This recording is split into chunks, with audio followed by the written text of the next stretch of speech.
Boas tardes, Sônia, Jéssica, boa noite, né, já.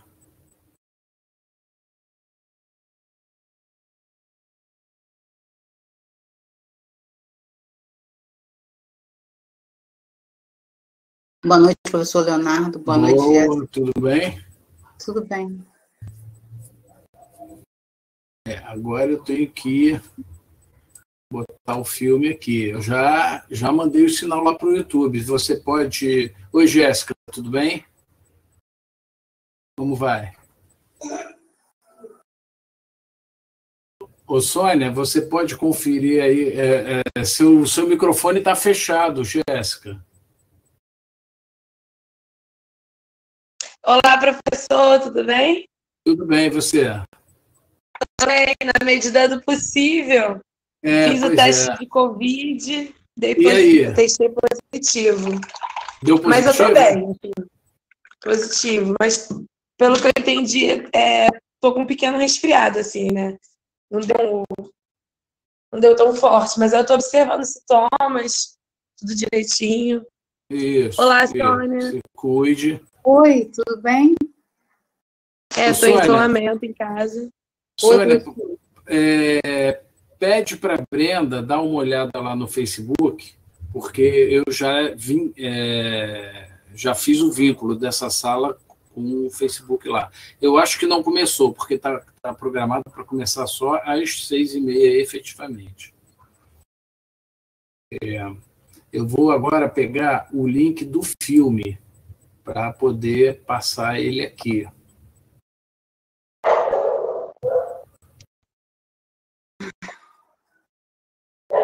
A Brenda está... Eu vou tentar entrar aqui no... Que a Brenda está tentando entrar. Só um minuto.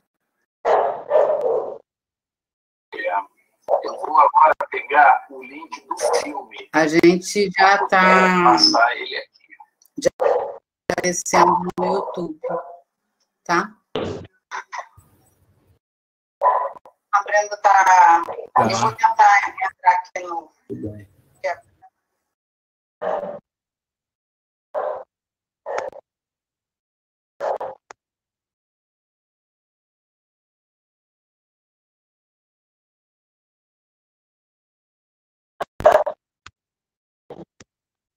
Catarina já chegou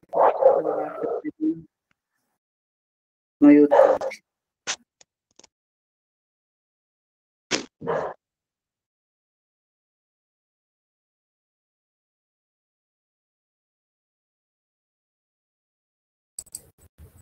Davidson.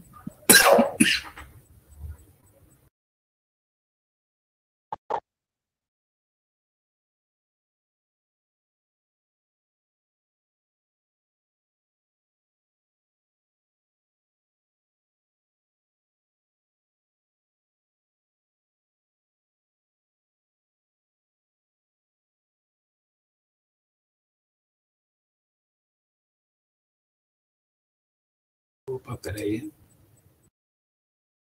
Está pausado. Está pronto para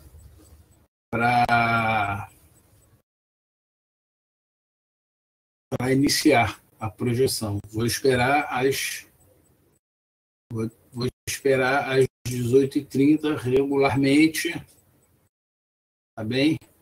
Davidson e Joyce. Joyce também já está na área. Quer dizer, estão chegando, né? Daqui a pouquinho. Ô, Jéssica, mas que azar esse do Covid, hein? Eu comecei um projeto na Fiocruz.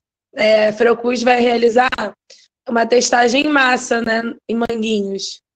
E aí esse projeto acabou gerando aglomeração, né? Eu acredito que foi nesse... Ah, entendi.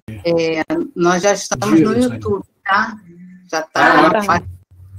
Pois é, e o filme também já está começando a projetar. Quer dizer, ele está pausado, porque eu estou esperando o momento certo da gente poder passar para lá.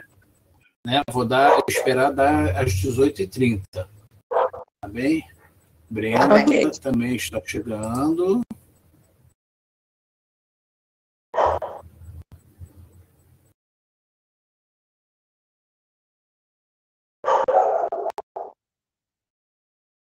Isso, Brenda. Davidson, dá uma boa noite para nós aí, parceiro. Tudo bem?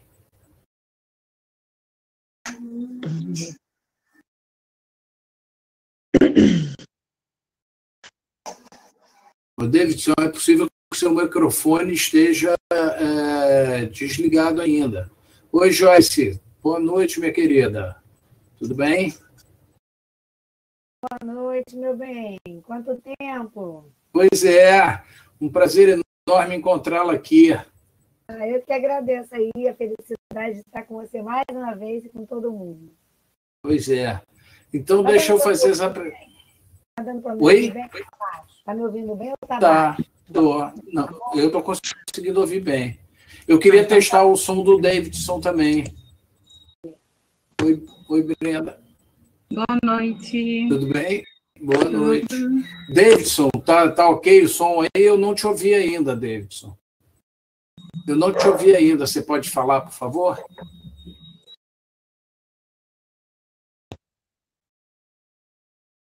Eu acho que ele vai ter que entrar de novo, porque ele está com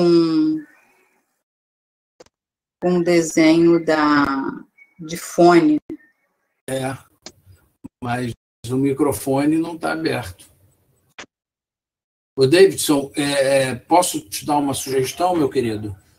Sai e entra de novo e permita ao microfone, ative o microfone, porque a gente não está te ouvindo. Olá, e agora, estão ouvindo? Agora sim, perfeito. Então, deixa eu apresentar vocês. Jéssica Lene, por favor, se apresente, Jéssica, para os convidados aqui, por favor.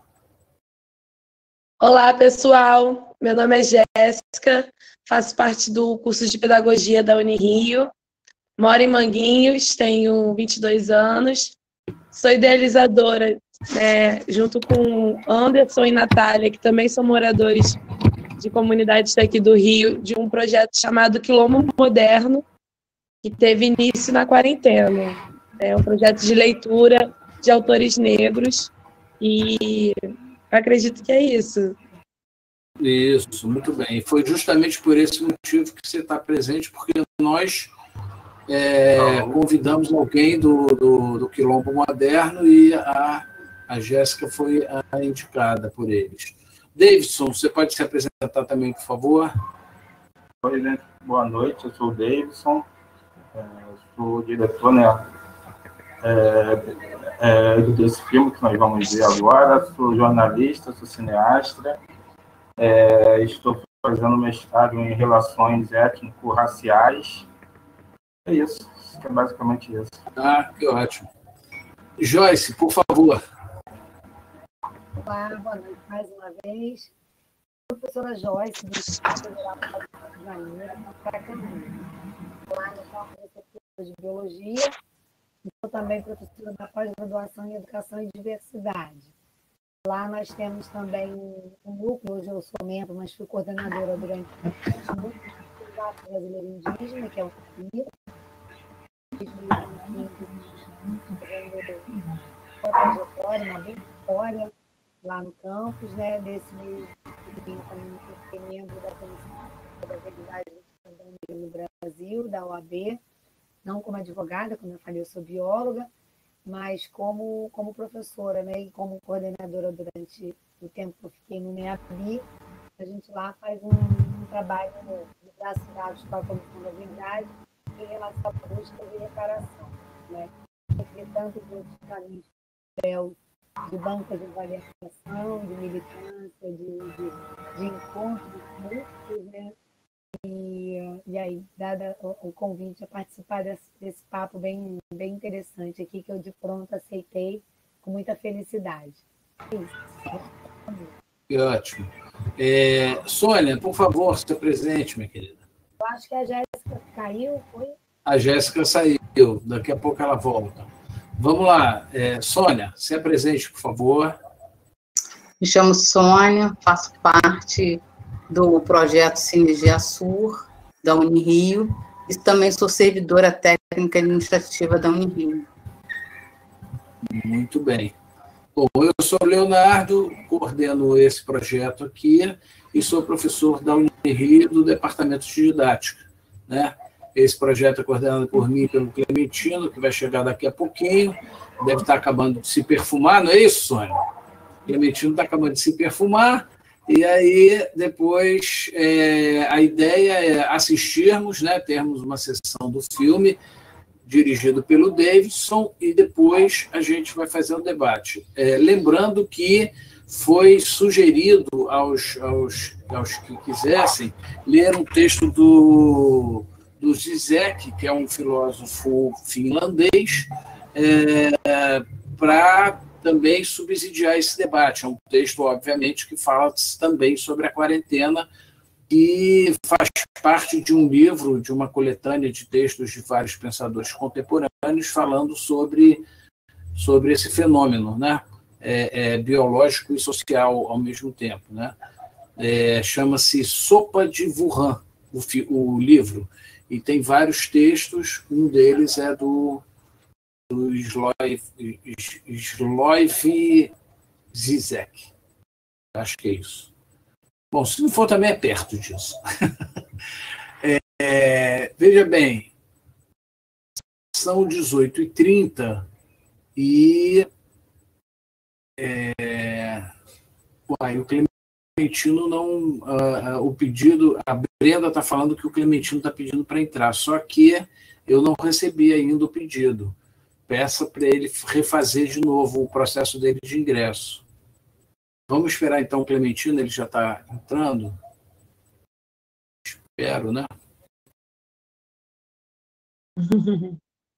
Eu acho que a gente pode começar a liberar, não? Ou você prefere que ele se apresente também, né?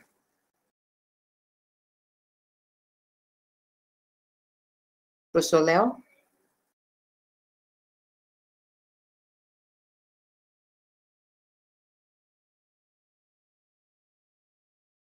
A sessão?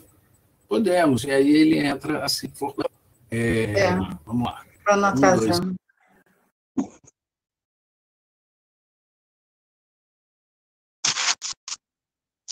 Representantes da comunidade médica, do judiciário e políticos reagiram com perplexidade e indignação ao pronunciamento do presidente Jair Bolsonaro ontem à noite. Na contramão das evidências científicas e das orientações do próprio Ministério da Saúde, Bolsonaro criticou o pedido para que os brasileiros fiquem em casa e voltou a chamar de gripezinha a doença que já matou 48 brasileiros e quase 19 mil pessoas no mundo. O discurso em tom político e sem qualquer base científica foi classificado como irresponsável, desonesto e uma ameaça à saúde da população.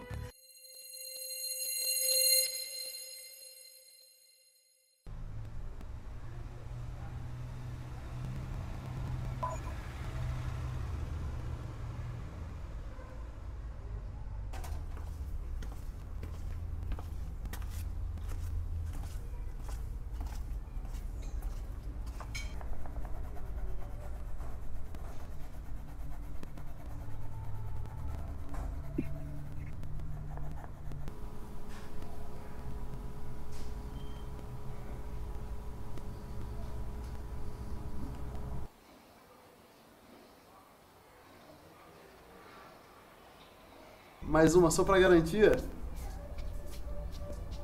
Contar mais uma vez. Acho que ficou, mas mais uma só para garantia. 1, 2, 3 e... Foi. Beleza.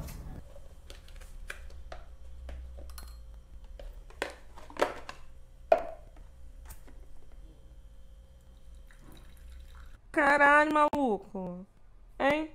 Eu tô lendo aqui, tem uns cientistas franceses que querem fazer o povo africano de cobaia de uma vacina aí que eles desenvolveram pra Covid-19 e que ainda não se sabe as reações que tem no corpo humano.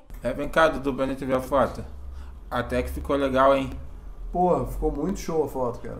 Quando acabar a quarentena, tu pode investir numa carreira de fotógrafo, hein? Salto do cineasta, pô.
Eu já estou de quarentena há uns 20 dias e não é mole. Mas graças a Deus, pelo menos aqui na minha casa tem um espaço razoável. Então dá pra gente ficar tranquilo. Agora, eu me preocupo mais são com as pessoas que moram nas favelas e muitas delas não têm água. Muitas os cômodos das casas são pequenos e vivem 5, 10 pessoas num cômodo pequeno. E eu não sei como que eles estão conseguindo se virar com isso.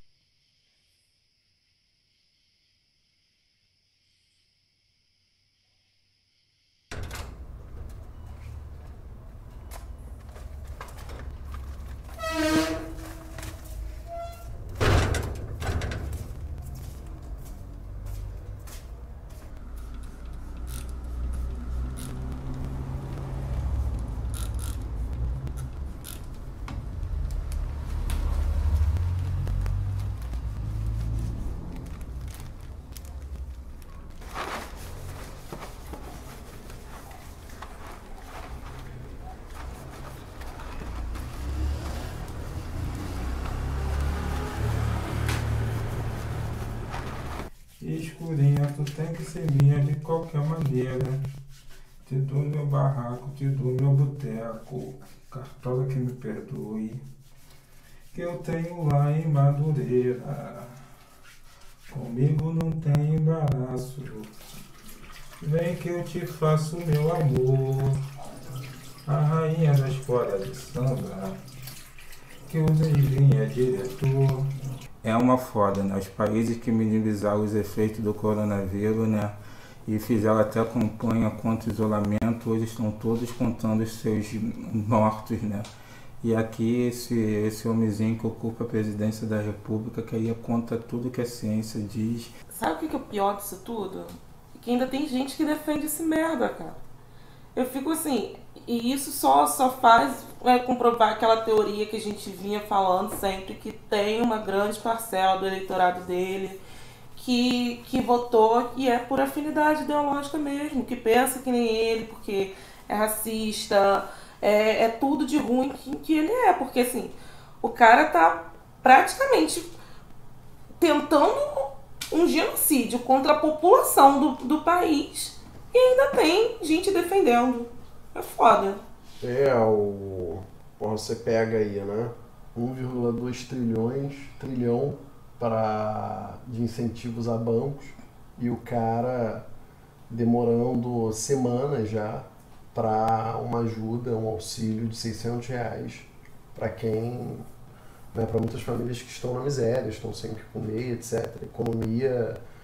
Economia, na verdade, assim, né? Mercado financeiro acima da vida da grande parte da população. Bolsonaro é um imbecil.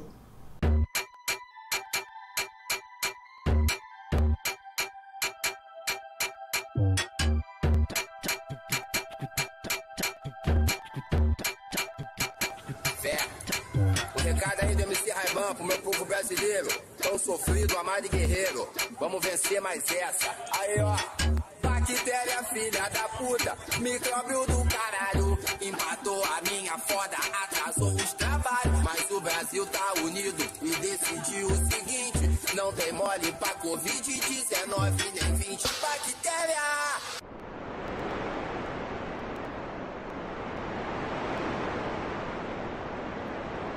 Uma das principais preocupações do Ministério e das secretarias estaduais de saúde com o avanço aí do novo coronavírus é a falta de respiradores para as UTIs. Alice, não tá saindo não, né? Saindo pra onde, mano? Isso vai passar. Vai passar. Não vejo a hora da gente não sair dessa. Estamos em prisão domiciliar. É isso aí, prisão domiciliar. Domingo de Páscoa vem pra cá. Não sei, Dandara, nem sei se eu vou sobreviver até lá. Para de falar merda. Besteira.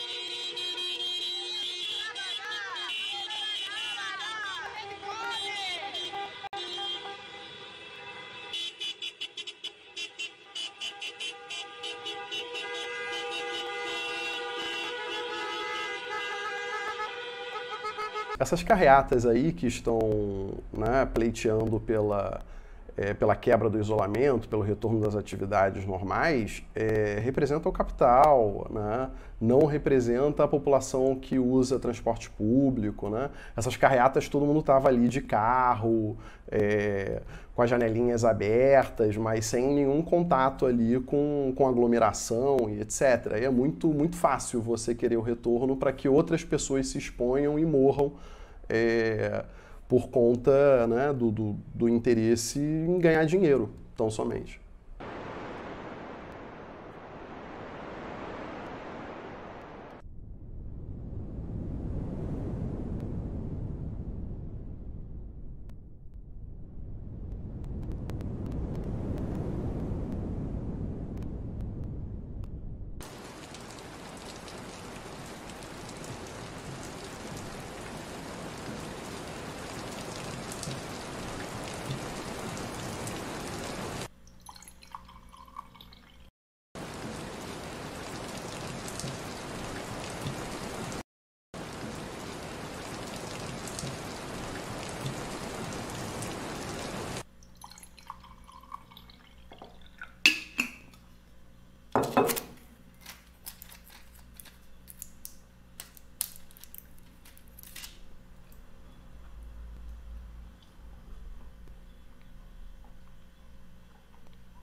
O número de casos confirmados de Covid-19 no mundo se aproxima de 1.100.000, com mais de 58.000 mortes.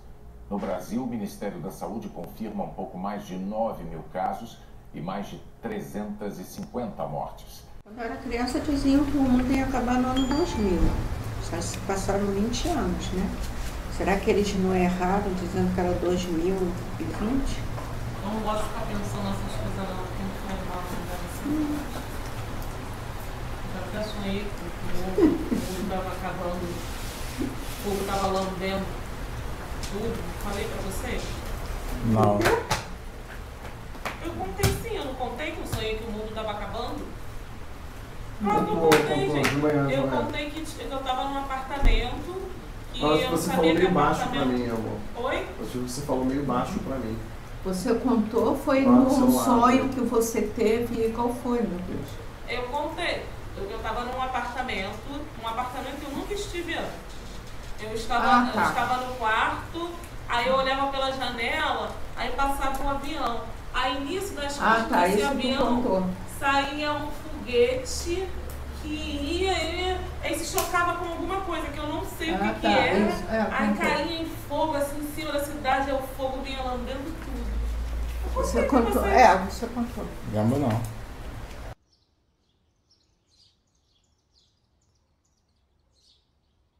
Estou preocupada, né? Preocupada com amanhã e com essa incerteza toda de como vai ficar essa situação daqui para frente, de quando vamos voltar à normalidade e o quanto isso afeta a minha família também, né? Porque minha mãe recebe por dia, então se não trabalha não tem dinheiro. No início da quarentena ela ainda estava trabalhando, mas tem 2 semanas agora que ela está em casa direto e os patrões dela estão pagando metade do valor sem ela precisar ir trabalhar, o que já ajuda em alguma coisa, né? É melhor do que ficar esse tempo todo em casa sem dinheiro.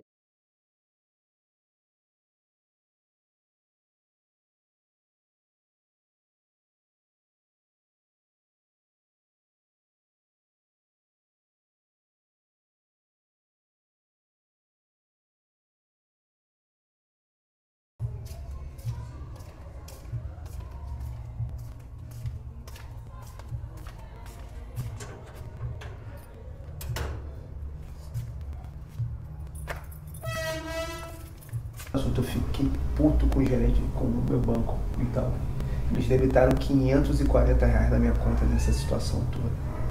R$540. Mas eu mandei e-mail xingando todo mundo, mano. É porque eu, de repente, não tem como ir amanhã, mas a minha vontade é amanhã lá no banco e cancelar a conta, cara. Por quê? Tarifa. Meu irmão, eles usam uma propaganda enganosa que é na maior cara de pau do mundo e ninguém faz nada. Meu irmão, como é que pode debitar a tarifa? Detalhe, eu suspendi todos os pagamentos dos meus clientes, todos, suspendi. Falei, não precisa pagar em abril, vamos segurar para ver como é que vai ficando. Eu suspendi. Não enviei boleto para ninguém, porque eles me cobraram tarifa de boleto bancário. R$540. É banco, né, gente? Caralho, mano, que ódio, cara. Faz pior o que do banco? Que ódio, cara, que ódio, que ódio. Eu tô caminhando no quintal. Sim, além disso, você fazer um alongamento, algum exercício. Aham, falar. Tchau, valeu. Tchau, vai com Deus. Deixa lá. Já são mais de 100 mil mortes pelo novo coronavírus nesse momento pelo mundo inteiro, de acordo com um estudo da Universidade Johns Hopkins. Esse número é de 100.376 mortes. Ontem completou 100 dias desde que a China notificou a Organização Mundial da Saúde de uma pneumonia misteriosa que depois se provou ser o novo coronavírus.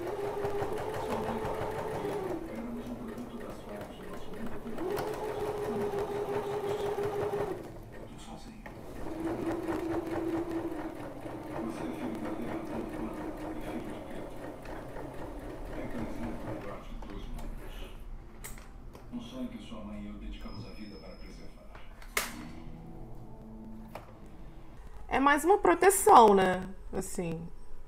E já que a N95 e as outras que seriam para comprar, a orientação é que elas sejam deixadas para os profissionais da área de saúde, o pessoal que está na linha de frente. Aí nós resolvemos não comprar e confeccionar. Eu tenho tecido aqui, sei costurar, tenho minha máquina. Aí resolvemos confeccionar porque é mais uma forma da gente se proteger, né? Ainda mais aqui, eu tenho minha mãe, que é idosa, não tem nenhuma doença, mas já está com 66. Tem meu irmão, que é hipertenso. Aí a gente quis se proteger um pouquinho mais. Também estou fazendo, além de fazer aqui pro pessoal daqui de casa, eu tô fazendo pro amigo meu, Danilo, e o pessoal que tá com ele na rua, distribuindo cesta básica pros camelôs e ambulantes de Madureira. Então é isso. É mais uma forma da gente se proteger, né? O presidente Jair Bolsonaro deixou o Palácio da Alvorada hoje pela manhã e mais uma vez foi ao comércio de Brasília. Ele foi ao Hospital das Forças Armadas e, em seguida, a uma farmácia. Na saída, pessoas se aglomeraram em torno do presidente, o que contraria as recomendações da Organização Mundial da Saúde. Questionado sobre o motivo da visita ao hospital, disse que tem o direito de ir e vir.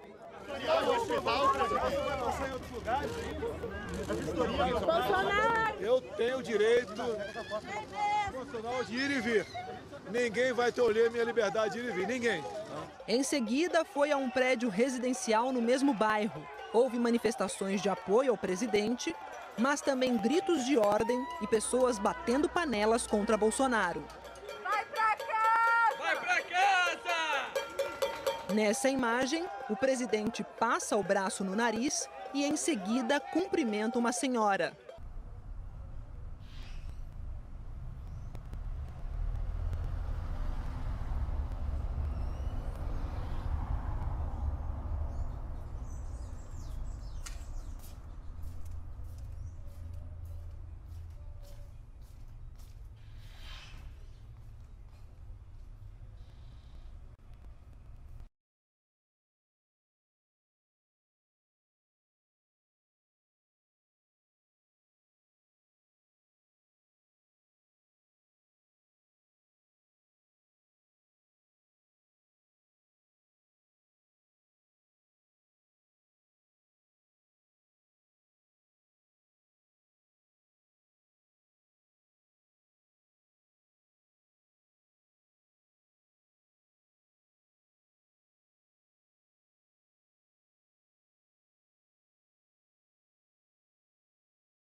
Parabéns, Davidson. Excelente realização.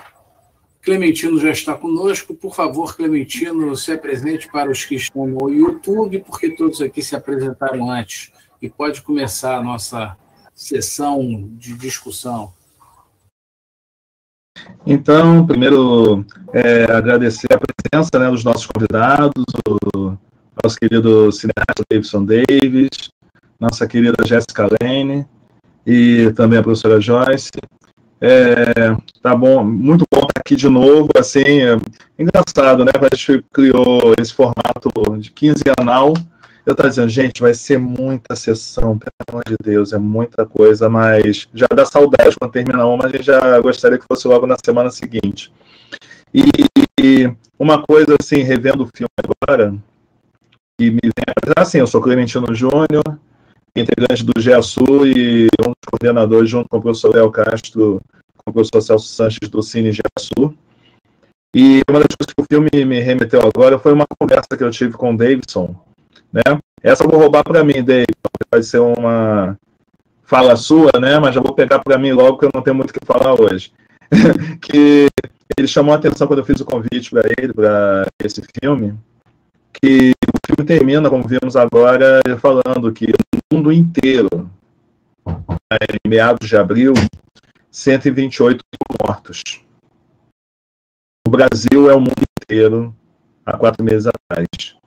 Algo tem que ser pensado sobre o que está acontecendo. É só para abrir com essa provocação que não é minha, dele, mas eu me apropriei assim, para... né? A coisa da idade já aproveita logo, rouba o mote, mas já para provocar até para a gente desenvolver mesmo isso ao longo do debate. Mas aí eu passo a bola para vocês e cadê hoje? Eu vou ficar de mediador aqui. Cadê Brenda? Cadê? A Jéssica está aqui. Tá.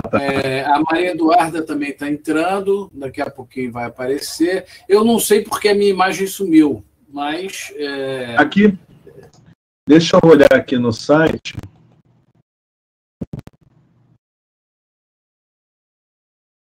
Aqui ainda estamos com aquela situação a tela da conferência web está tomando a tela toda. Se a gente conseguir desativá-la... Eu vou tentar. Fica melhor que a gente fica aquele mosaico. Não, ué.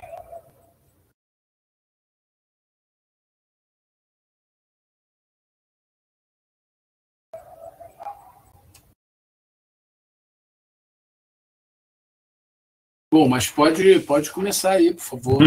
Enquanto... Jéssica? Oi, pessoal, boa noite. Primeiramente, né, gostaria de agradecer esse convite, né, falar de quarentena, né, falar desse momento tão difícil que a nossa população está passando, é muito necessário. O filme é ótimo, assisti umas 2 vezes, assim, na sexta, hoje novamente, né, por ele ser curto, né, é um filme que você consegue assistir várias vezes e tá falando sobre muitas coisas, né. Eu não sei como começar, assim, eu comentaria sobre o filme, eu comentaria sobre o projeto, sobre o filme, né. Então, bom, como moradora de Manguinhos, né, eu passei por esse período de isolamento com a minha avó, né, que é uma idosa de 75 anos. Foi um período muito difícil, eu me vi nesse filme em vários momentos, né. Naquela parte que tá, eu acredito que seja a mãe, né, e o moço sai na porta, e aí eles falam, você está caminhando, você está se exercitando? Eu acho que foi uma das preocupações, assim, que eu mais tive com relação à minha avó, né? Se ela ia manter a rotina dela de exercício, se ela alimentação, porque a gente estava num período de estresse, então se alimentando muito mal. Então eu vivi um momento de muito estresse. Esse início, esse período de março, né? Até maio, por aí. E aí eu fico me perguntando, né? Qual é o papel, né? Nosso, assim, como educadores, né? Eu, no caso, né? Sou uma educadora em potencial, porque faço parte de um pré-vestibular. As atividades do pré-vestibular também foram paralisadas, né? a gente para pensar como esses estudantes que estão caminhando para um início de uma graduação estão sofrendo de ansiedade, né, nesse processo, porque não tem uma certeza. Eu acho que esse espaço também é para a gente denunciar, né, como é que o MEC está tratando esses estudantes, né. A princípio, o Enem seria em maio, né, que foi a data onde todos os estudantes tinham escolhido, né, e aí agora foi para janeiro, né, por determinação, uma mudança do MEC, uma imposição, e eu fico pensando muito nisso, né, no nosso papel enquanto educadores nessa pandemia, como a gente pode falar de educação nesse momento, porque tem muita coisa para ser dita, né. E aí foi aí desse estopim de precisar estudar, de precisar manter um contato também com os meus amigos, que surgiu o Quilombo Moderno. O projeto que eu participo, que eu idealizei com 2 amigos meus, um é morador da Maré, né, no Morro do Timbal, e a outra, que é a Natália, é moradora de Jacaré. A gente não estava conseguindo se encontrar, mas a gente queria muito ler, a gente gostaria de continuar tendo o ritmo de estudo que a gente estava tendo antes da pandemia, porque praticamente parou de ler, e o incentivo à leitura, né, o incentivo ao cuidado, né, da nossa saúde mental, né, enquanto moradores de comunidade, não existe, né, é muito baixo. E a gente buscou, através desse projeto, incentivar tanto as pessoas a ler, né, autores negros, né, como Conceição Evaristo, Lélia Gonzalez, Beatriz Nascimento, como também, através desse projeto, a gente tem um cuidado com... E aí, como é que você está sentindo? Como é que está sendo para você esse processo de ficar em casa? E foi muito importante, assim, essa realização. O Instagram começou com 100 pessoas, e hoje a gente tem 1.495, se eu não me engano, por aí, pessoas do estado inteiro, no grupo atualmente, participando, né? A gente tem em torno de 50 pessoas ativas, então a gente conseguiu, por conta da internet, acho que isso é muito interessante também, a gente conseguiu unir pessoas de todo o canto do Brasil. A galera do Sul, de São Paulo, a galera do Nordeste, e aí a gente consegue entender como que a pandemia está de diferentes formas, né? Porque você ser morador de Manguinhos, né, numa região periférica aqui do Rio de Janeiro, você vai passar por você vai passar por uma realidade da pandemia. Agora, você no interior, né, já é uma outra realidade, dificuldade de acesso, né, já não tem tanta violência no sentido da militarização como a gente sofre nas comunidades daqui do Rio, né? Então, essa relação com a violência é uma outra relação.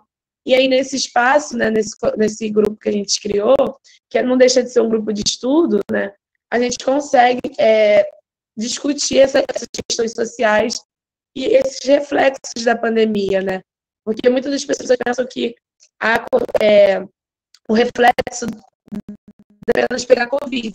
Só que não é verdade. A gente tem visto como essa situação tem mexido tanto com o nosso psicológico, como a nossa condição financeira, né? Então, acho que pensar nisso. E o filme retrata muito bem isso, né?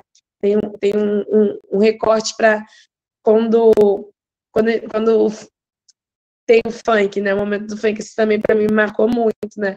E aí ele xinga me cobra, né? E aí eu fico pensando muito nisso, assim, como a gente precisa fazer piada dessa situação para lidar, né?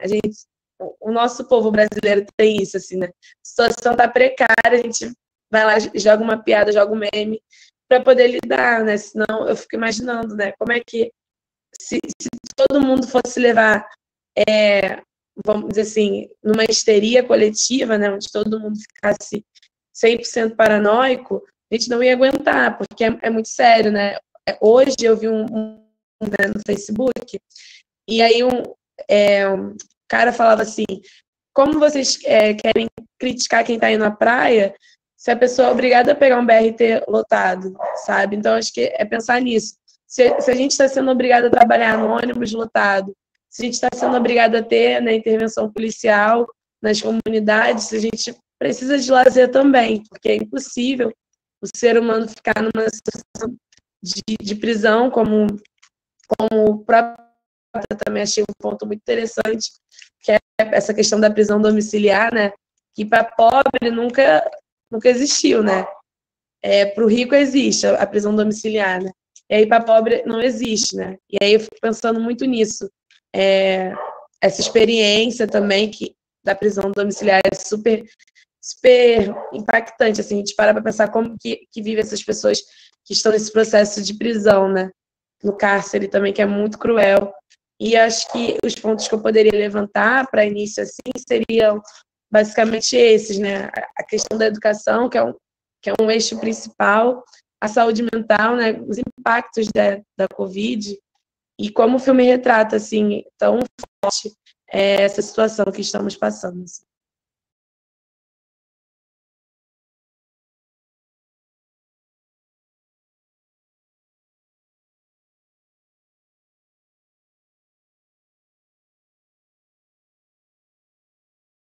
Então, Jéssica, você não passa a bola agora aí pode escolher se a professora Joyce fala primeiro ou o Davidson. Hoje está no seu comando. Ah, sim. Bom, acho que pode ser o Davidson. Não sei, vocês podem escolher. Quem tiver mais à vontade. Acho que pode ser um bate-papo, né? Olá, gente. Olá, tudo bem? Boa noite. Começo falando. Quero começar a fala manifestando a minha solidariedade, que hoje no mundo estamos perto de 840 mil pessoas vítimas do Covid, né, 19. Aqui no Brasil, ultrapassamos uma marca de 120 mil pessoas que faleceram em decorrência da Covid, né. Em abril, quando eu terminei o filme, a gente tinha cerca de 1.700 pessoas, né? E hoje, pouco mais de 5 meses depois, nós atingimos uma marca de 120 mil pessoas.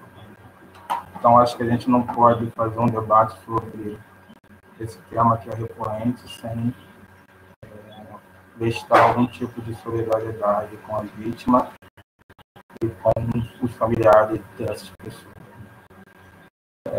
Ali em março, né, falando sobre basicamente a ideia do filme, em março, quando a gente percebe que tem que ficar em isolamento, né, penso o seguinte, né, um evento inédito, né, onde ninguém da minha geração passou, né, pelo aquilo. Então, eu me proponho, né, também não tinha muita coisa que fazer em casa, né, toda a nossa vida de uma hora para outra. Aquela nossa dinâmica, o nosso dia a dia, você impede, acaba sendo impedido, e eu resolvo documentar esse momento, porque o Clementino também pode falar disso, nós que somos do cinema, qualquer evento que acontece, a nossa sensibilidade, ela vem em forma de filme, né? Em forma de narrativas audiovisuais. E é por isso que hoje você vê um boom de filmes falando sobre o isolamento social, sobre algum tema recorrente que tem a ver com esse momento que nós estamos vivendo. Né? E aí, por conta disso, eu resolvi fazer um filme, né, para documentar esse momento que ninguém na nossa geração vivenciou, eu acho também importante. Também, para mim, funcionou com uma perspectiva de ter alguma coisa para fazer, né, ocupar, né, esse tempo que estava ali. Também me serviu como um desafio de um encontro cineasta de criar uma narrativa a partir das várias restrições que o isolamento social causou ali, né? Então, o filme nasce a partir dessa situação. E acaba, né, que naquele momento a gente fica ali ligado na TV, na internet, a todo tempo vendo as notícias, querendo de alguma forma compreender o que estava acontecendo, né? Eu acho que naquele primeiro momento todo mundo ficou colado ali e tal, e acaba, através da televisão, que é uma janela ali para o mundo, a gente acaba entrando no filme uma questão de pensar essa realidade brasileira, né? A forma como as pessoas que deveriam ali, que tinham o poder de gerir essa crise de saúde pública que nós estamos vivenciando, né? Acaba que por meio da televisão a gente começa aí o filme numa perspectiva de não só refletir sobre esse isolamento que nós aqui em casa não estamos vivenciando, mas também acho que de alguma forma o filme traz uma reflexão sobre a realidade política que nós estamos vivendo. Um pouco disso.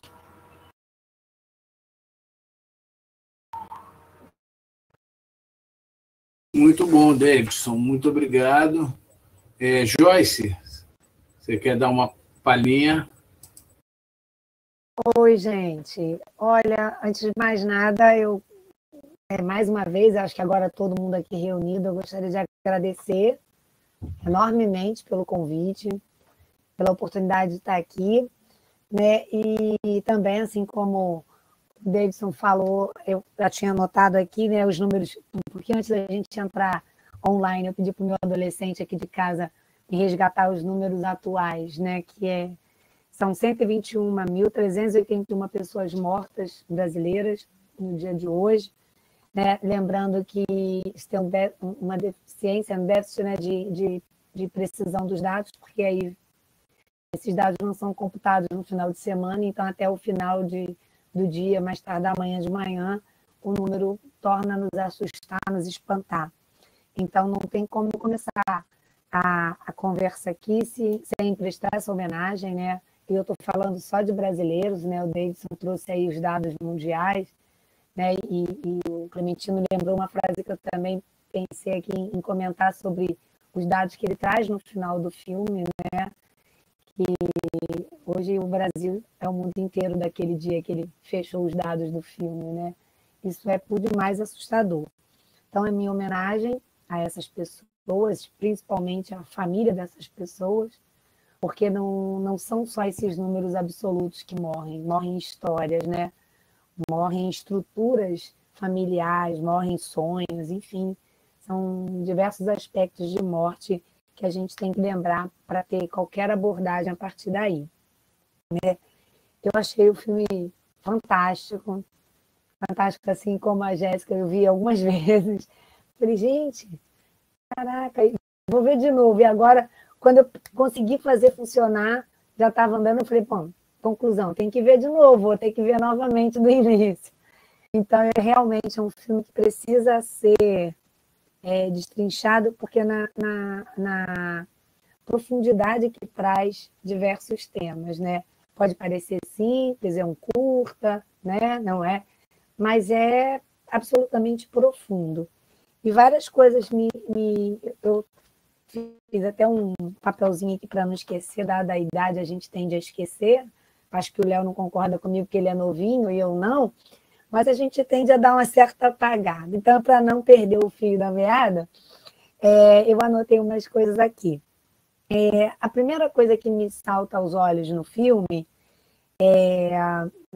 tanto diretamente dito pelas imagens e áudios captados pelo Davidson, como também pelo contexto geral, a total, praticamente, né, significativa, vamos dizer, total não, porque sempre há alguma coisa que se sobra aqui ou ali, mas uma ausência significativa de políticas públicas que tornasse a população brasileira mais apta a enfrentar isso, que o mundo inteiro está enfrentando.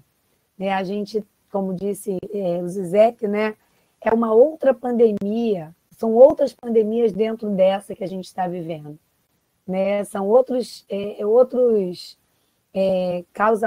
causas-mortes dentro dessa que a gente está vivendo. Então, essa ausência de política pública, ou carência de políticas públicas significativas para tratar desse mal maior, esse mal mundial, ou uma outra coisa que é tão perigosa quanto o vírus, que é o uso político dessa história toda. Então, isso de cara salta aos olhos na conversa, é captada pela sensibilidade dele, né? E que a gente está vê nos telejornais e vê em outros aspectos nas mídias alternativas, que é esse uso político, né, totalmente distorcido e desumano desses dados da pandemia, né? Outra coisa que eu gostaria de falar aqui é em relação a isso que chega a causar angústia no filme, né? Que é a questão do isolamento, mas ele não é só um isolamento físico de você não ir na rua, no máximo ficar olhando no portão, na janelinha, na janela, né? Para ver se já pode sair, aquela coisa assim. É mais do que isso. Eu acho que é um isolamento psíquico, né? Acho não, tenho certeza. E põe em xeque a nossa sanidade de conviver com a gente, com medo de morrer, com os nossos familiares, com as nossas certezas, com os nossos conhecimentos, com as nossas militâncias. Então, esse isolamento psíquico, quem de nós aqui já não pensou, caraca, se eu estivesse na rua, se eu estivesse gritando lá na Rio Branco, na Presidente Vargas, essa coisa seria diferente, eu não posso. Então, ou então, assim, eu queria tanto abraçar a minha mãe no dia da Páscoa, não fui. Né? Ou então estar lá numa outra situação em que a gente pudesse até mesmo estar enterrando os nossos mortos, e isso nos foi roubado pela combinação vírus e falta de política pública. Essa forma de encarar tudo isso dentro desse isolamento psíquico certamente vai nos deixar marca. Isso aí é a única certeza que é possível ter nesse momento.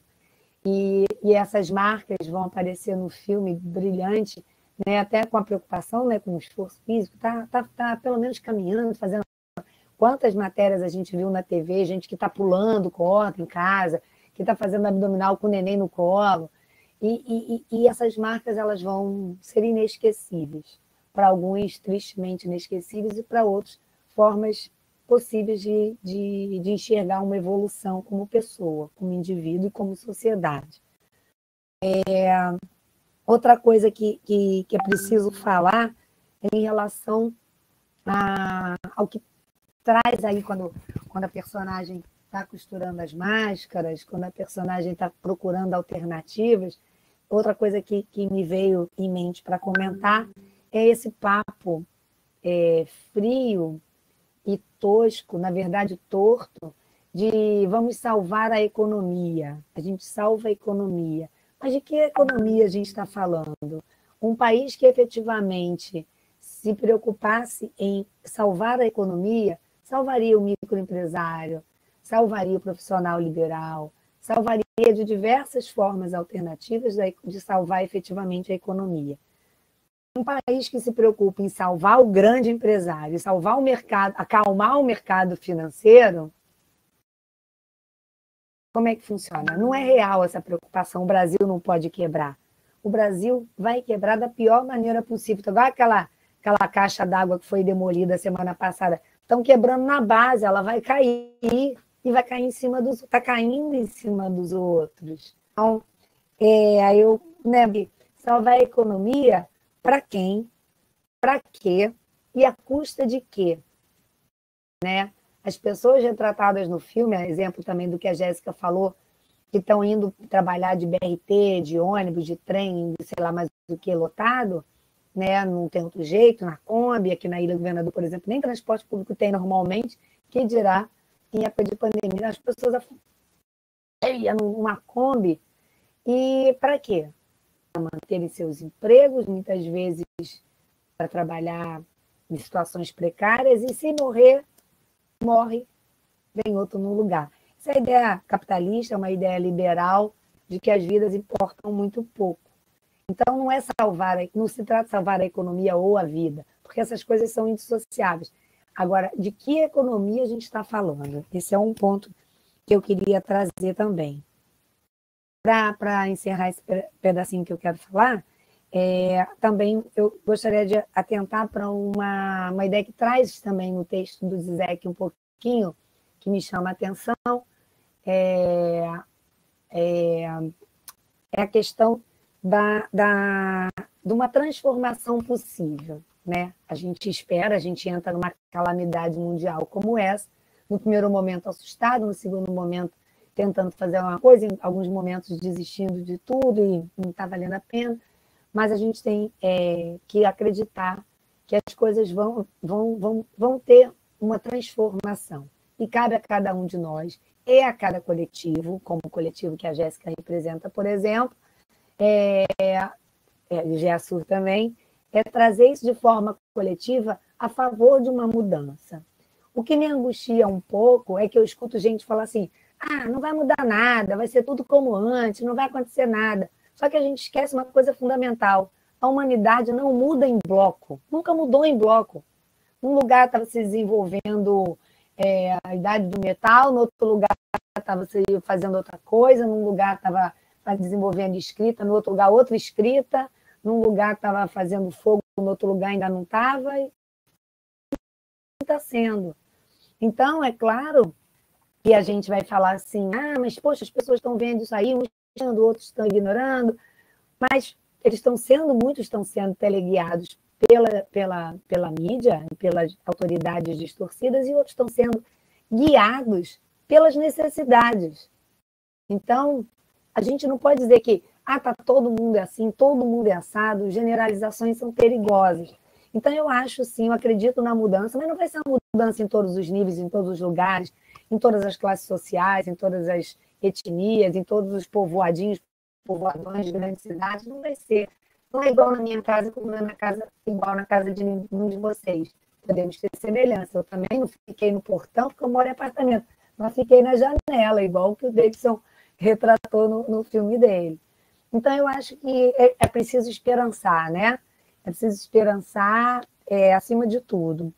Eu tenho mais duas coisas para falar, mas eu falo mais adiante, que eu queria falar um pouquinho sobre a questão de gênero e um pouquinho sobre a questão do racismo ligado a tudo isso. Mas aí é bom, como eu falo muito, é melhor eu dividir, senão eu vou encher o saco de vocês.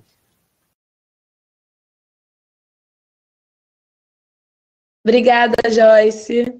É muito importante a gente tentar associar todas essas questões, né, ao filme, porque ele retrata muitas questões e muitas das vezes pode passar até despercebido nesse debate, por isso que é importante que as pessoas que estão assistindo o debate revejam o filme, né?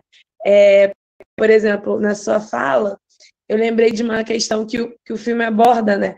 Na hora que tá a menina costurando as máscaras, né? E aí ela costura para ela, né? Ela fazendo a própria proteção, e ao mesmo tempo ela já gera uma rede de proteção, porque ela começa a doar, e aí não é nenhuma venda, né? Já é um processo de doação para as pessoas que estão num outro processo, né? Dentro da pandemia, distribuição de cestas, né? Eu fico pensando como que é fundamental a frase nós por nós, né? E se não for nós, não vai ser ninguém, né? Porque a mesma pessoa que está fabricando a própria proteção está pensando em quem está falando no próximo, né? É uma rede de cuidado. E eu acho que se a gente for parar para pensar, que sempre existiu nas comunidades, né? Eu sou desde pequena mesmo. Não me vejo em outro espaço a não ser em Manguinhos, no Jacaré.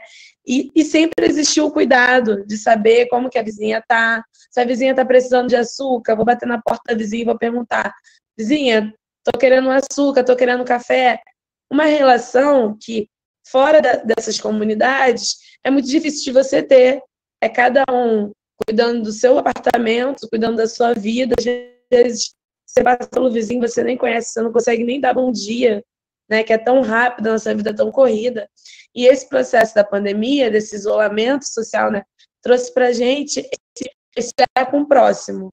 É claro que já existia, e aí eu fico pensando, né, nessa mudança. Tem até uma frase assim que eu vi esses dias: quem era filha da puta vai continuar sendo filha da puta. Mas as pessoas, eu tenho também muito isso, de achar que tem muitas pessoas boas, e essas pessoas boas estão salvando a gente nesse processo todo, né? Se a gente parar para pensar, à frente na Maré, à frente no Calculante, frente CDD, são Complexo do Alemão, são comunidades que já sofrem com a vulnerabilidade e que elas estão tendo que dar conta de se virar, né? E aí é um processo que fica para a gente que pesquisa, né? Que fica para a gente que está dentro da academia, né? Das instituições pensar, né? Por que a gente não pode fazer isso aqui dentro, né? Também dessa instituição do cuidado com o outro, do ajuda, do suporte, né? De dar suporte, né? Esse tema me deixa com muitos pensamentos, assim. E aí, trazendo um pouco pro Davidson, né? O que você poderia trazer para a gente, assim, de curiosidade? Como é que foi esse processo da realização do filme, né? Onde você gravou? Se foi da sua tia? Um pouco mais dessa realização do filme.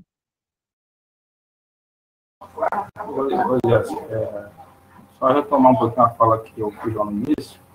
Eu terminei o filme. Assim, filmei, né? Quando a gente filma, pelo menos eu faço muito isso. Conforme eu vou filmando, eu faço a edição, né? Edição. Eu sempre trabalho assim. Sempre eu vou fazer assim, que é de uma forma que funciona isso para mim, porque aí eu consigo enxergar, né, o filme todo. Né? E eu, quando terminei o filme, tinham 800 pessoas, cerca de 800 pessoas, né? E aí eu não tinha acabado esse filme. Ainda faltava um pouco, né, filmar alguma coisinha, mas, assim, já tinha o esqueleto do filme, tinham 800 pessoas tinham falecido, né, por causa da Covid, né? E a cada dia que ficava o filme para acabar, esse número aumentava, até chegar a 1.700 e poucas pessoas, né? Naquele momento aí, todo dia eu tinha que ir lá ver quantas pessoas tinham, né, morrido, né? Isso foi uma coisa que me marcou. Curiosidade, né? O filme foi todo mundo filmado aqui, né? Dentro de casa, né? Ficamos eu, minha mãe, minha irmã e o namorado dela, né? Meu irmão, ele mora aqui perto, né, da gente, então uma vez ou outra ele vinha aqui e tal. O que me marca ali naquele momento que eu tenho hipertensão, né? Eu sou grupo de risco, né? Então, acabou que nós aqui em casa, nós acordamos que nem eu e nem a minha mãe iríamos para a rua, né? De forma alguma. Pouquíssimas vezes eu fui à rua ali. Tá? Então, quem tinha que fazer isso para ir na rua era minha irmã e o namorado dela, né? E você sempre... Isso acaba gerando medo, né? Você fica com medo deles irem na rua e eles se contaminarem, né? E você não... Entendeu? Isso foi uma coisa, né? E também isso foi uma questão, né, para mim aí durante o filme. Por exemplo, quando tu pensa em fazer um filme, eu penso muito nisso, qual linguagem você faz o filme? Com qual linguagem? Eu não queria fazer um documentário e as pessoas aparecessem dando uma entrevista normal, como comumente é feito, né? E também, se eu fizesse assim, eu acho que as pessoas aqui de casa não iriam aceitar participar, né? Por exemplo, a minha mãe não iria aceitar eu filmar um depoimento dela, né? Então, eu peguei, de alguma forma, essa restrição e trouxe isso de linguagem para o filme, né? Então, também essa é uma questão. Deixa eu ver o que eu não posso dizer. Acho que é isso, assim. Por exemplo, eu comecei a filmar mais ou menos sem saber o que eu queria fazer. Eu comecei a filmar, eu fui filmando uma coisinha outra, e depois eu fui montando uma narrativa sobre aquilo que eu queria fazer. Por exemplo, um exemplo disso, eu filmei ali uma cena na varanda, né, a gente batendo papo e tal. Eu filmei essa cena. E aí eu pensei, depois disso, antes disso, se está chovendo, eu tenho que mostrar o céu nublado. Então, eu esperei até um dia que o céu tivesse nublado para poder fazer aquele plano do céu nublado.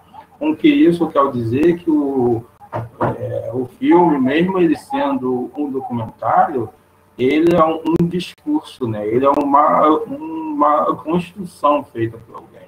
Ele não deixa de ser documentário por conta disso, né?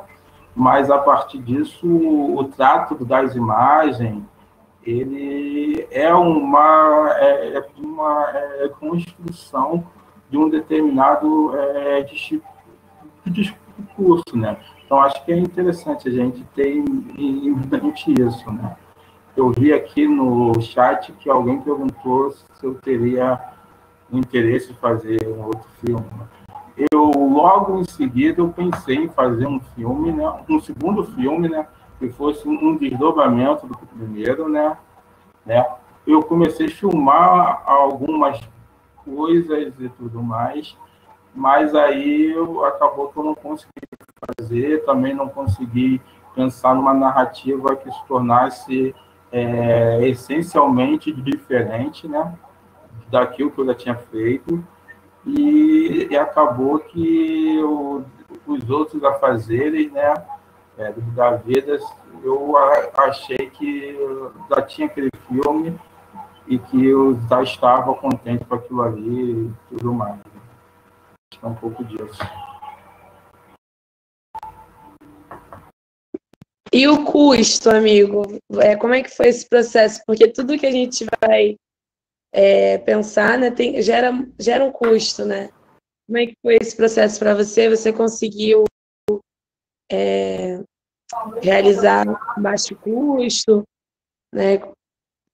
Você pensa em fazer... E aí, seguindo um pouco a pergunta, você pensa em fazer um pós-pandemia, né? Seria uma continuação? Na verdade, o filme foi feito com os equipamentos que eu tenho aqui, né? Os equipamentos que eu disponho, né?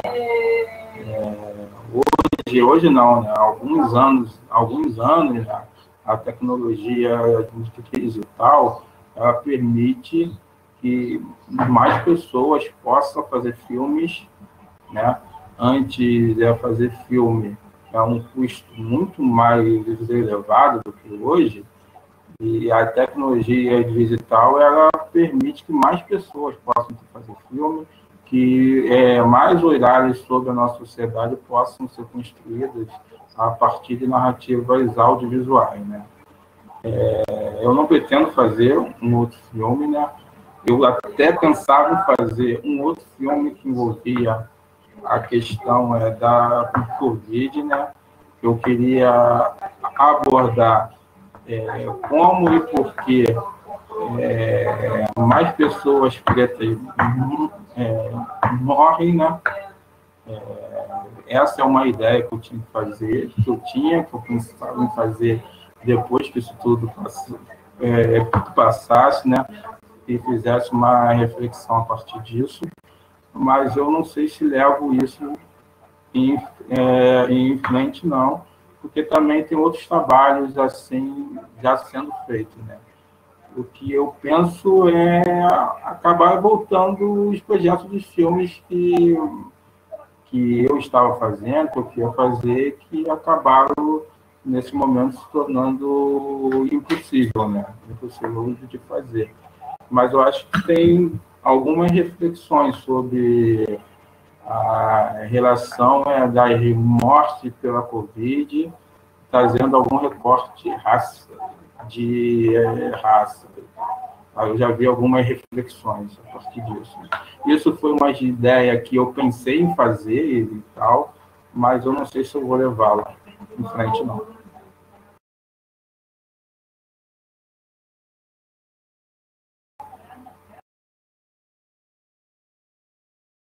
Ah, tá. Pensei que você me dá a palavra, Jéssica. Eu estava pedindo palavra. O microfone estava desligado. Mas você quer falar, Clementino? Eu quero fazer uma perguntinha para os dois, eu vou fila do pessoal do chat. Não, pelo seguinte, porque teve algo que foi comentado, tem se falado bastante, né, ainda mais agora na última fala do Davidson, né, sobre a coisa do recorte racial, e também se falou sobre o ônibus lotado e tudo. Aí lembrou um comentário de uma prima minha, enfermeira, que comentou com a minha esposa, assim, que ela disse que, pelo que ela tem acompanhado no corre dos hospitais, que parece, assim, do jeito que o vírus está se desenvolvendo, parece que já vem com código de rastreamento. Porque teve um comentário no chat falando sobre uma imagem de um ensaio fotográfico que via os corpos como códigos de barras. É desumanização, mas uma coisa que a gente vê, chega a ser impressionante, é uma praia lotada. Isso não estamos falando apenas esse final de semana, estamos lotados, praias lotadas e tudo. E parece um povo que, com perdão do uso do termo, não quero julgar ninguém, mas tem umas almas cebosas que o vírus tem medo e não pegam, porque não é possível que... Tem gente que se atira de peito aberto e parece que só vão entrar nos circuitos para pegar o vírus e levar para as pessoas que estão se protegendo. Porque tem gente que não sai de casa e pega o vírus, é um negócio incrível. Mas a pergunta que eu quero falar também é sobre mercado de trabalho. E todos aqui, de alguma maneira, atuam em áreas diferentes. Como é que isso está impactando ou não os seus nichos de trabalho? Ou essa questão de termos que passar para, como estamos aqui, né, a atividade remota, em que nível, isso eu pergunto para a Jéssica também, né, isso está impactando a nossa dinâmica, com acesso ao vírus, etc.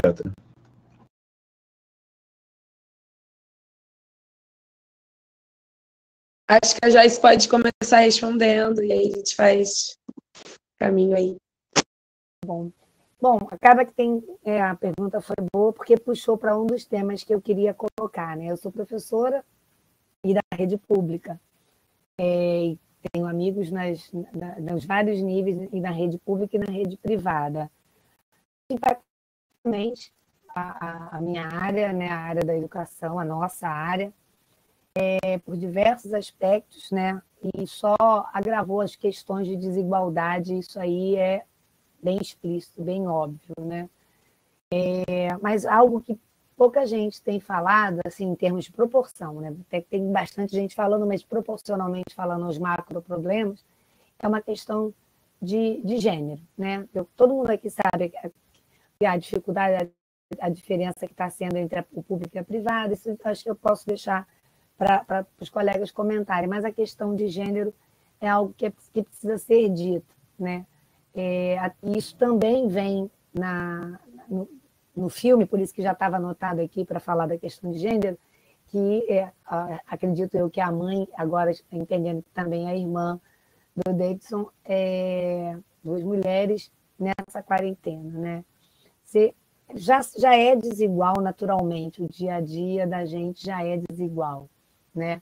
Já é designada as mulheres, que elas vão lavar a louça, que elas vão fazer a comida, que elas vão cuidar das crianças, que o homem tem outros aspectos a serem tratados socialmente. Já é uma coisa... Felizmente tem mudanças, mas a gente tem muito que avançar. E quando se trata do trabalho remoto de uma professora, porque quando você tem um trabalho remoto, você vai para o escritório, o seu escritório é virtual, você tem aquele horário, já é complicado. A gente que trabalha com educação, além daquele horário, tem outro horário, que a gente tem que preparar a aula, a gente tem que preparar a avaliação.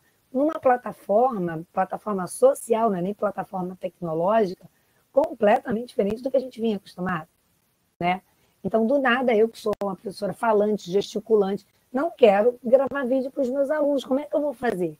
Eu não sei. Se eu tivesse que fazer um negócio aqui, mais do que isso que a gente está fazendo, eu não sei como é que eu tenho que, nesse tempo, nessas circunstâncias, cuidando da minha família, da minha casa, de mim, da minha sanidade, ainda tenho que aprender a usar ferramentas tecnológicas. Isso tem sido assustador para nós, mulheres. Aqui eu sou a única mulher aqui em casa, moramos só eu e meu filho, ele sabe fazer as coisas, ele faz as coisas, ele é um menino bem safo, e ainda assim sou sobrecarregada. Você imagina minhas amigas com filhos pequenos, então impactou na educação como um todo, impactou na diferença público-privado, mas pouco se fala da dificuldade que nós, professoras, estamos tendo nesse nível. Então, a questão de gênero, eu até ia brincar, Davidson, se você quiser sugestão, você pode fazer um só de gênero, você pode fazer um racial, o que não falta é dica para você ver um montão de filme. A narrativa fica por conta do teu brilhantismo, mas quando eu escutava a voz da sua mãe, eu acho que era da sua mãe, assim, com a voz sofrida, angustiada, querendo ir para um... Mais uma mulher presa em casa, esse negócio não vai dar certo, não. Mulher presa em casa não funciona, não. A gente quer resolver o mundo lá fora. Então, impacta, assim, a questão de gênero foi bem impactada nessa pandemia e a profissão também.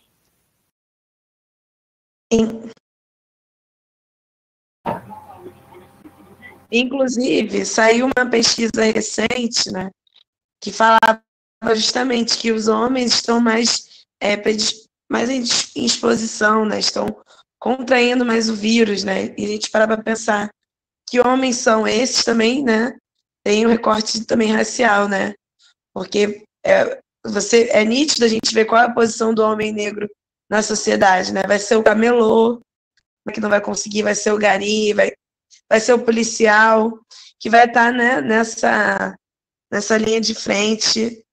Então, é importantíssimo também a gente fazer esse tipo de recorte. Davidson, pode responder.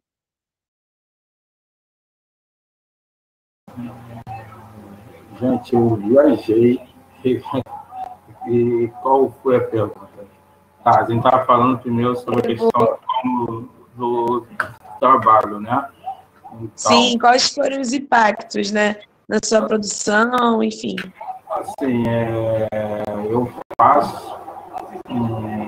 eu trabalho fazendo evento, fazendo fotos, filmagem, e eu optei durante esse tempo, né, de pandemia, né, sobretudo porque eu sou hipertenso, e é evidente que a gente tem, pelo menos eu tenho, acho que todos nós temos medo de morrer, né? Eu acho que o meu maior receio é eu sair à rua e trazer o vírus para dentro de casa e contaminar as pessoas da minha família. E aí eu optei por deixar de fazer uma série de trabalhos, né? E o evento você acaba... É impossível você fazer um evento sem ter contato com outras pessoas. É evidente que, naquele primeiro momento, todos os eventos foram cancelados, né? Mas de um tempo para cá, muitos dos eventos estão voltando, né? Mesmo em desacordo com as normas sanitárias, né? As pessoas têm ligado e eu tenho optado por não fazer esse tipo de trabalho por conta do risco, né? É evidente que eu posso dizer que nem todo mundo pode fazer essa escolha, né? Existem pessoas que precisam fazer o sustento para sua casa. É evidente que ao fazer essa escolha, acarreta uma série de outros problemas, mas é uma escolha que eu fiz. Tem um outro tipo de trabalho também, e isso me permite ter feito essa escolha, que, embora eu agora tenha começado a trabalhar alguns dias presencialmente, eu posso optar por não fazer esse tipo de evento onde eu tenho contato com diversas outras pessoas, né? E também eu estava lendo esses dias, né, que o home office, né, o trabalhar em casa, né, ele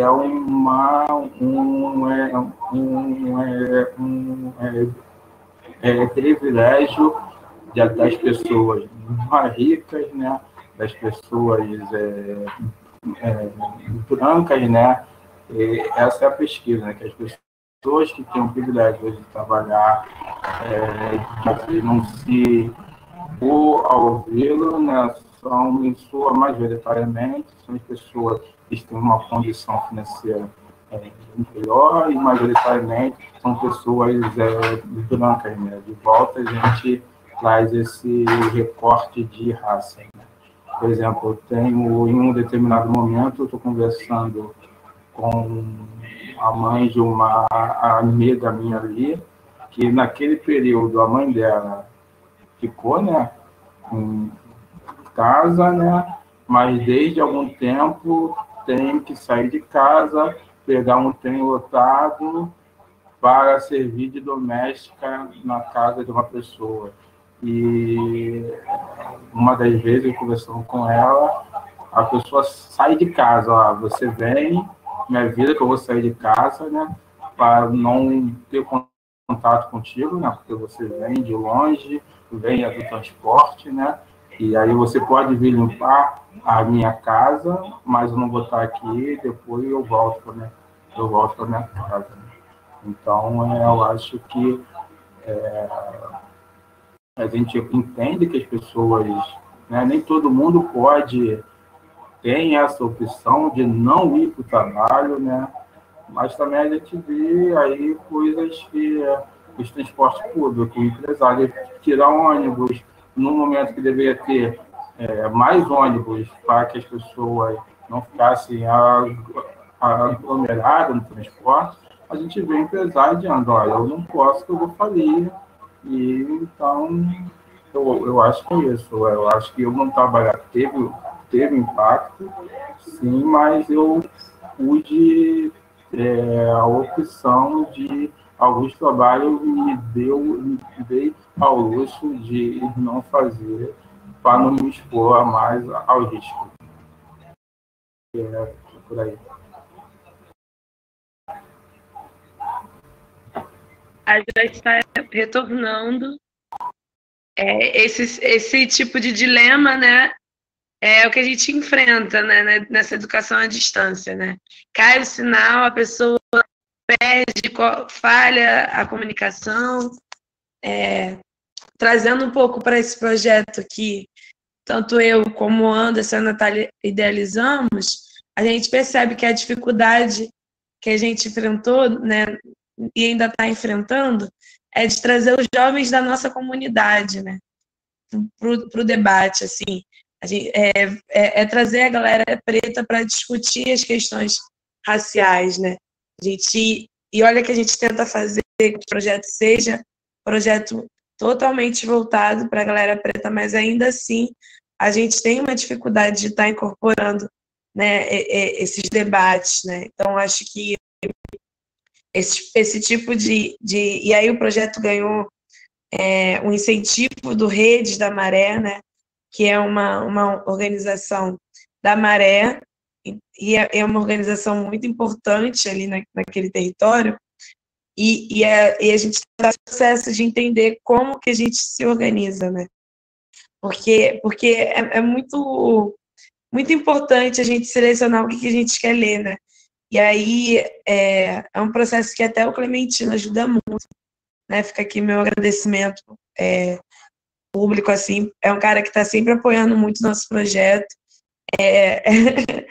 Muito bom, amigo, saber que a gente pode contar com pessoas que estão dentro da instituição, mas que conseguem perceber que fora da instituição também dá para fazer trabalho, né? E é o trabalho de base, né, cara? É o trabalho de formiguinha, a gente sentar uma vez na feira, ler um texto de uma Lélia Gonzalez, por exemplo, que é a última intelectual que a gente está em contato, que ela já criticava já muitas das coisas que a gente hoje em dia está pensando, ela já estava pontuando há muito tempo, né? Essa questão da mulher negra no trabalho, né? Como que ela é vista, né? Como que ela se coloca. A Lélia já estava aí pontuando já há bastante tempo e hoje a gente ainda percebe, né? Porque eu consegui ver assim, claramente durante a pandemia que as jornadas de trabalho das minhas tias, da minha mãe, praticamente duplicaram. Assim, já era uma jornada de trabalho muito intensa, muito cansativa, mas aí lidar com o filho, com a aprendizagem dessa criança, né? Uma pessoa que às vezes nem terminou o ensino médio, nem está muito tempo afastada da escola, tem que lidar com a aprendizagem dessa criança, tem que lidar com os fazeres domésticos, porque aí, além das tarefas que a gente já fazia em casa, ainda foi incorporada a limpeza do material que chega do mercado, né? Então, os produtos que chegam do mercado, você ainda precisa limpar, você ainda precisa estocar. Então, pensar muito como que isso afeta também, né, o psicológico dessa mãe que está estressada já por conta das tarefas e acaba depositando na educação desse filho, né, na aprendizagem dessas crianças. Então, pensar que essas crianças vão voltar para a escola numa normalidade é por utopia, né? Não vão voltar numa normalidade, vão voltar muito mais ansiosas, muito mais até depressivas mesmo. Os próprios adolescentes, a gente realizou uma pesquisa com os participantes do Quilombo Moderno, e aí muita gente relatando depressão, relatando transtornos psicológicos, e que muitas das vezes não tem acesso a tratamento. E como que a gente vai lidar com esse perfil, né? Desses estudantes, desses professores também. Então, acho que fica para a gente, para as pessoas que estão assistindo e para a gente aqui também,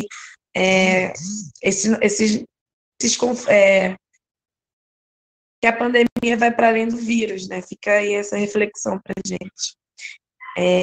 Léo, você quer falar mais alguma coisa? Tá caladinho? Não, estou deixando o debate rolar porque ele está excelente, inclusive, entendeu? Então, é só por causa disso.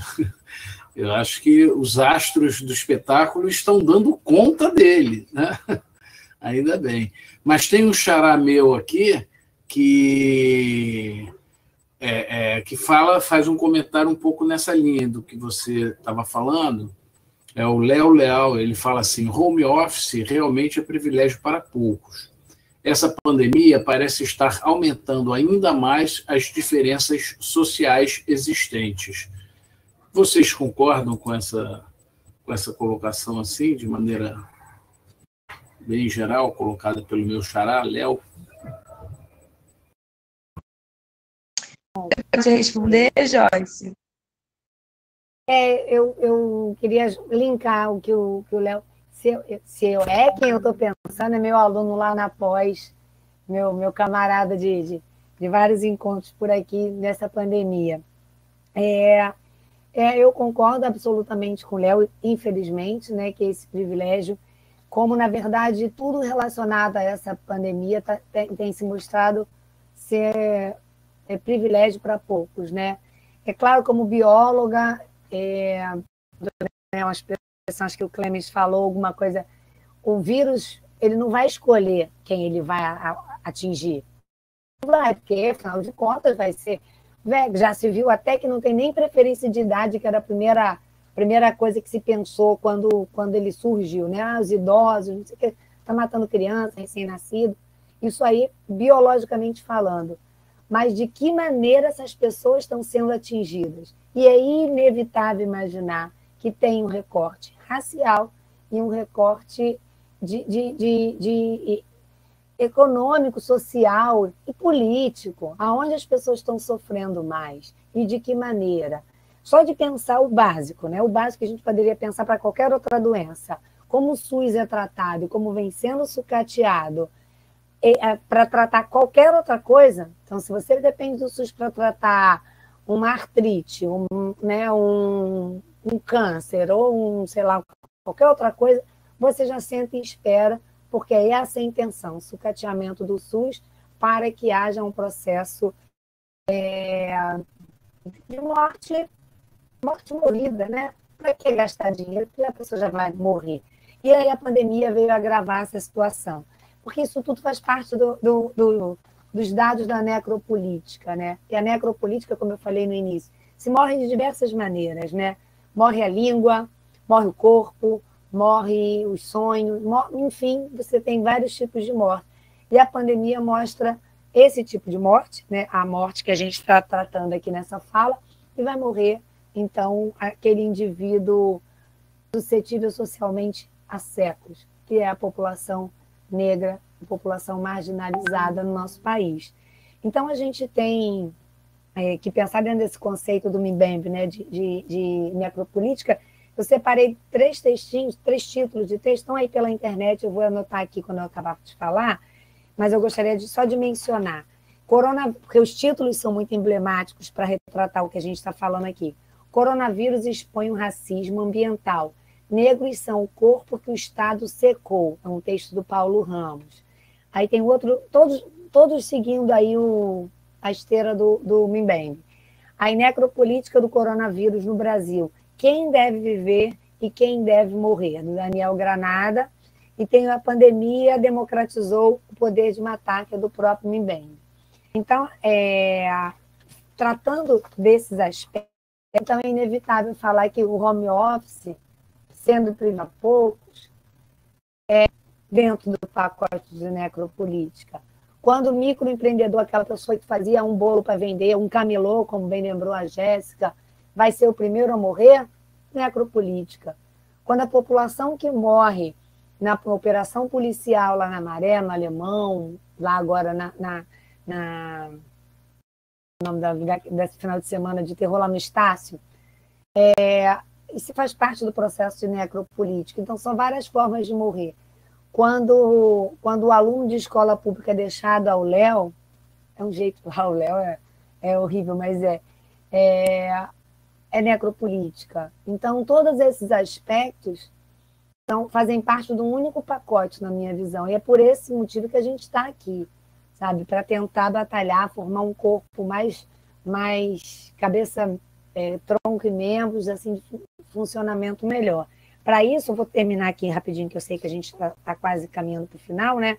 Para chamar, lá em Paracambi, a gente, como eu falei no início, a gente tem o NEABI, Núcleo de Estudos Afro-Brasileiro e Indígena, que a gente vem fazendo os nossos encontros, grandes encontros do dia todo, enfim, outra hora eu conto com detalhes. Não fizemos no primeiro semestre, a gente faz 2 por ano, e agora no segundo semestre a gente vai fazer o nosso 8º encontro NEABI, então já são 8 momentos que a escola para nos ouvir. A gente só trata dessas questões étnico-raciais, e aí de cara eu já quero convidar todos vocês. Jéssica, vai lá falar do seu projeto para nós, né? Depois eu passo a data, é novembro. Aliás, se vocês quiserem participar como organizadores juntos, o Clementino e o Léo já são nossos parceiros em outros projetos, mas já estão convidados. E Davidson, traz teu filme, traz outros filmes, traz outras abordagens. A gente tem... É a primeira vez que a gente vai fazer virtual, então, além de conversas como essa, a gente pensa aí, se vocês tiverem ideias, por favor, deem, que todo mundo é amador aqui nesse momento.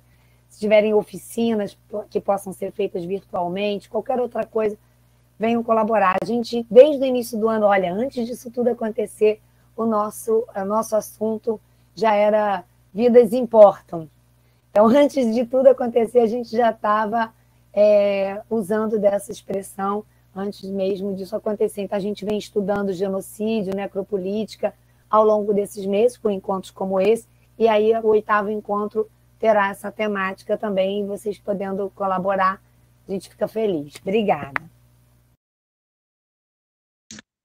Obrigada, Joyce, obrigada pelo convite, e com certeza, o próprio Quilombo Moderno tem buscado participar de espaços como esse, com oficina, a gente participa, porque a gente acredita que esse é o caminho mesmo, né, da troca, do diálogo, do afeto. Davidson, você pode falar?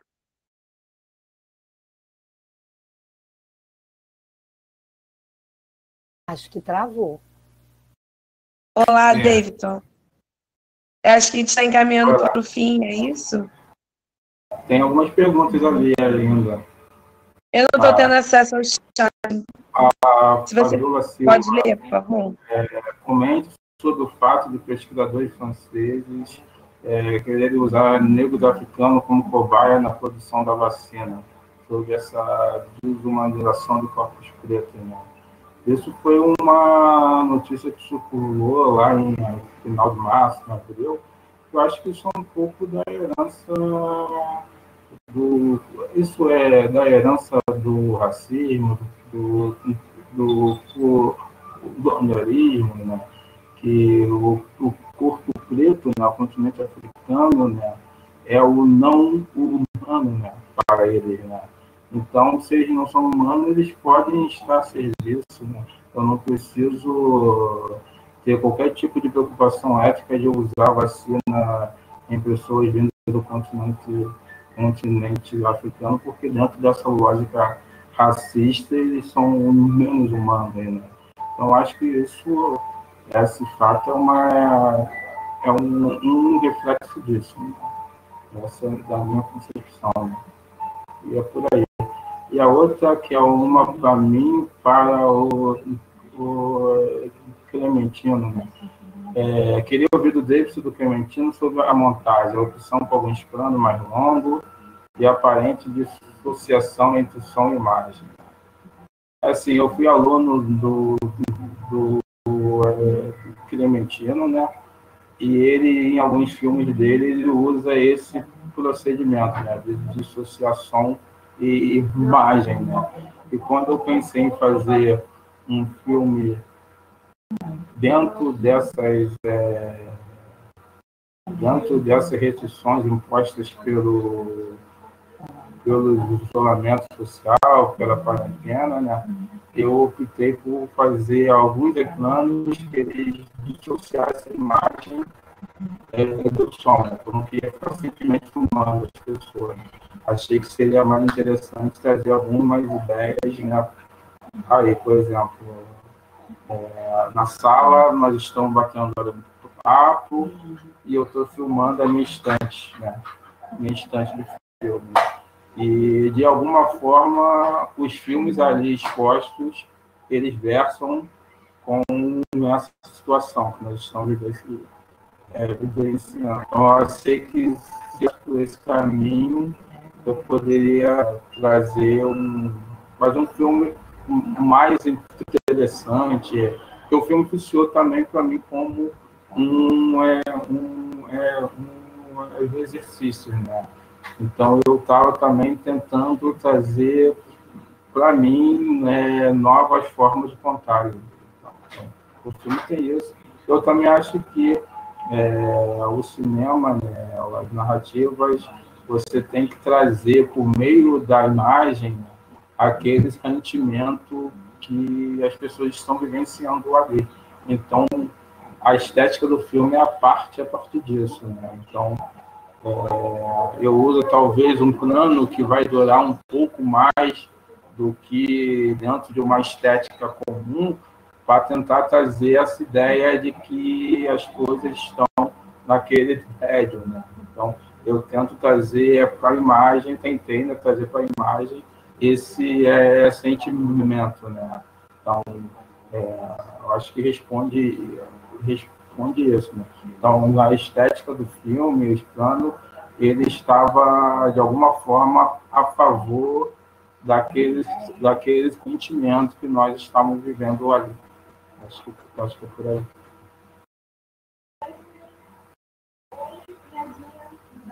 Então, fazer um rápido comentário também, só para a gente já ir se encaminhando para o final, que esse quadro de pandemia, algo que a gente nunca pode deixar de notar, é que, por incrível que pareça, doenças que até então sempre estiveram no topo das urgências, já vimos nesses últimos anos, não vou dizer desde quando, né?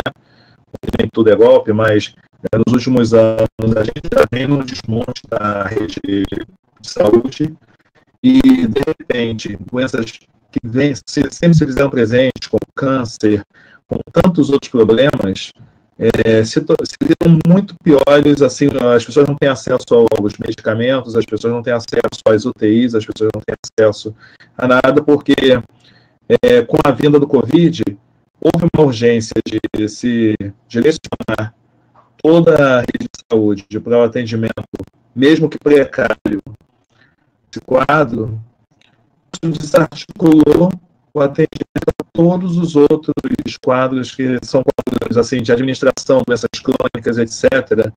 Então, tem uma questão econômica que a gente pode debater num outro momento, mas que não pode ficar econômica no sentido da saúde mesmo, né?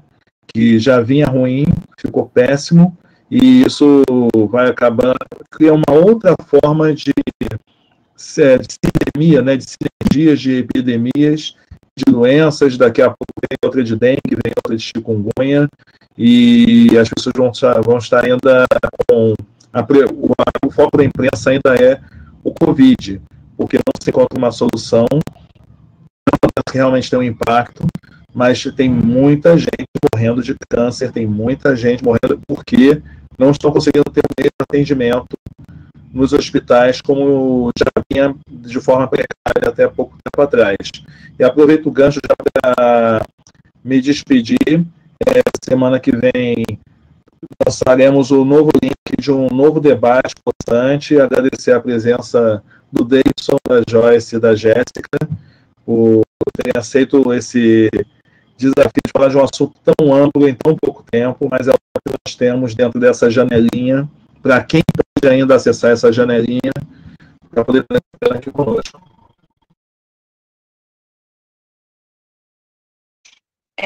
Eu fico grata pelo convite novamente, não apenas em nome do Quilombo Moderno, mas também por ser discente do curso de pedagogia, né, e da Unirio, né, então eu acho que é fundamental a gente ocupar esses espaços, tá falando sobre as nossas realidades. Eu também fico muito feliz por ver o Davidson, um jovem negro, né, produzindo, então a gente fica muito feliz de ver, e também a Joyce, uma professora muito importante da rede pública, então fiquei muito feliz com esse convite, estou me sentindo realmente até melhor, teve outro sentido essa segunda-feira. Agradeço novamente. Também gostaria de pedir para as pessoas, tanto vocês como as pessoas que estão assistindo a gente, para seguir o nosso Instagram, né, que é @quilombomoderno. Lá a gente divulga, né, as leituras, as datas dos encontros, o horário, né? Geralmente é toda sexta-feira, às 11 horas, né, sexta-feira de Oxalá, às 11 horas, né, da manhã, a gente começa a leitura, né, é uma leitura compartilhada, então não precisa ter uma leitura prévia, né, você vai chegar e você vai ler junto com a galera, e cada um lê um pouquinho, e aí logo depois vem o debate, vem a troca de vivências, de experiências, e a gente está seguindo nesse ritmo, eu fico muito contente. E é isso. Muito obrigada pela oportunidade de mediar esse debate que foi incrível. Joyce e Davidson, a palavra é de vocês para as despedidas. Vou deixar uma parte para o Davidson, vou só realmente agradecer mais uma vez. Como educadora, né, é sempre muito transformador. Cada encontro desse que a gente sai diferente do que entrou, é uma vitória a mais no ramo da educação, né? Da educação com letras garrafais. Então, foi um prazer, o lembrar de mim, um carinho de sempre, a militância de sempre, isso alimenta corpos e almas, né? Então, só agradecer mesmo a participação, fico encantada, esse assunto todo é muito forte, me diz muito, então, esta noite. Estou me despedindo, mas eu acho que não posso deixar de lembrar que em março o presidente Bolsonaro disse que a Covid no Brasil não ia matar mais de 800 pessoas. Em algum momento ele disse, alguns vão morrer, eu lamento por essa vida, né?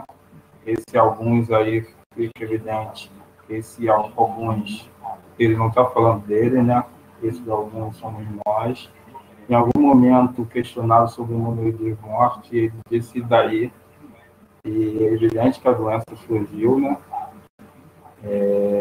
Que ninguém poderia imaginar, né? Quer dizer, os cientistas sempre enxergavam a possibilidade de uma pandemia e tal, mas isso não estava na agenda de ninguém.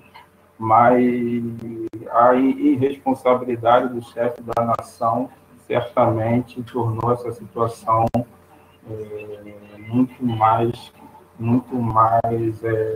caótica. A todo tempo ele negou a gravidade dessa doença, né? O filme mostra isso, né? Mas também eu acho que a gente não tinha muito o que esperar, seria uma surpresa incrível, né? Se, tendo em vista o histórico de criança, que as coisas tivessem sido diferentes. Então, a gente não pode deixar de dizer que o chefe da nação tem que ser responsabilizado pela forma criminosa que ele vem tratando essa epidemia. Dito isso, eu queria agradecer a todos vocês pelo convite, pelo debate. Eu acho que é um sinal que as coisas estão difíceis, mas eu sou esperançoso que possamos ter dias melhores aí. Muito obrigado a todo mundo pelo convite, pelo papo. Obrigado, Davidson. Obrigado, Jéssica. Obrigado, Joyce. Joyce, eu queria adiantar que o convite feito está aceito e eu já vou dar uma ideia. Que a gente organize, durante essa apresentação do EBI, uma sessão do Cine, do projeto Conjunto de Cinema, lá, né? Enfim, que a gente apresente alguma sessão que seja significativa para o evento, que contribua para o evento. Então, aqui a parceria é para isso mesmo, né? Tá bom? E queria pedir aos que estão assistindo, se quiserem se inscrever no canal também do CCH, é bom, porque contribui para nós, para que a gente continue melhorando cada vez mais esse e outros projetos, né? E dizer para a Jéssica, para o Davidson e para a Joyce que eles são sempre muito bem-vindos e que essa noite é mais uma das noites inesquecíveis do Cine Jassur. Esse debate foi extremamente qualificado, bacana, muito interessante e eu só tenho a agradecer, tá bom? Um grande abraço e boa noite para todos. Beijos. Boa noite. Beijo, pessoal. Boa noite. Tudo bom. Tchau. Tchau.